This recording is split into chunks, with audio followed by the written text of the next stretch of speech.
அக்ஷய திருதியைனா மூன்றாவது திதின்னு அர்த்தம். ஓகேங்களா?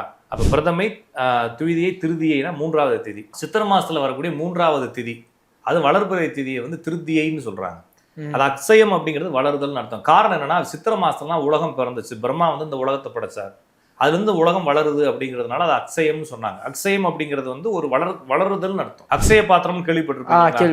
எடுக்க வந்துகிட்டே இருக்கும், அல்லல குறையாது. அப்ப இந்த பிரபஞ்சம் வந்து பிரம்மன் படைத்ததுல இருந்து அல்லல குறையாமல் வளர்ந்து கொண்டே இருக்குது. அப்ப திருதியை அப்படின்றது ஏன் சூரியன் சந்திரனுக்குள்ள இருக்கக்கூடிய இந்த காம்பினேஷனை வந்து எல்லா இடத்துலயும் கொண்டு வராங்க அப்படின்னா, இது வந்து ஆன்மீக ரீதியான ஜோதிடத்துக்கு இதுக்கு சம்பந்தம் இல்லை. ஏன்னா அது திருதியைன்னு உடனே நீங்க ஜோசியம் நம்ப கூடாது. திருதியை என்பது காலண்டர் சிஸ்டம்.